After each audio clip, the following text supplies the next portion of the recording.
Hello friends, இன்றைக்கி நம்ம ஒரு டேஸ்டியாக சிம்பிளாக சட்டன் செய்யக்கூடிய பீட்ரூட் சாதம் தான் பார்க்க போகிறோம். ஒரு கடாயில் ஆயில் சேர்த்துட்டு ஆயில் சொன்னதுக்கப்புறமா உளுந்தம்பருப்பு, கடலைப்பருப்பு, அது கூடவே ஒரு சின்ன துண்டு பட்டை, அப்புறம் பிரிஞ்சி இலை சேர்த்துக்கலாம். அது கூடவே கட் பண்ண பல்லாரி வெங்காயத்தை நீல வாக்கில் கட் பண்ணி அதையும் சேர்த்துக்கலாம். வெங்காயம் நல்லா பொன்னிறமாக நல்லா பொரிஞ்சதுக்கப்புறமா நம்ம இது கூட குடமிளகாய் சேர்த்துக்கலாம். நீங்கள் நார்மல் மிளகாய் கூட சேர்த்துக்கோங்க.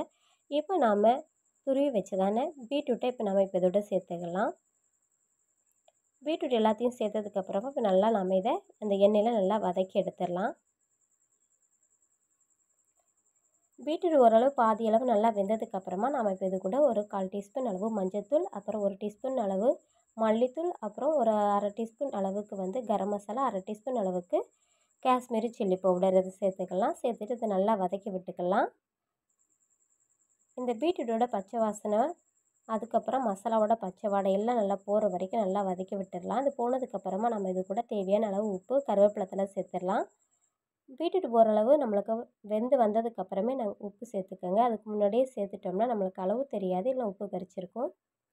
இப்போ பாருங்கள், பீட்ரூட் நம்மளுக்கு நல்லாவே வெந்துருச்சு.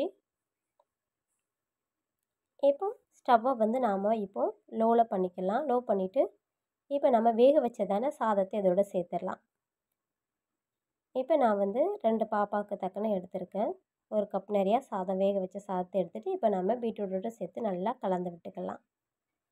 இப்போ எல்லாம் நல்லா கலந்ததுக்கப்புறமா நம்ம லாஸ்ட்டாக இது கூட கொஞ்சோண்டு பாதாம் நம்ம துருவி இதோட சேர்த்துருக்கேன். அது கூட மல்லித்தலையும் சேர்த்து கிளறி விட்டோம்னா சுவையான பீட்ரூட் சாதம் தயார்.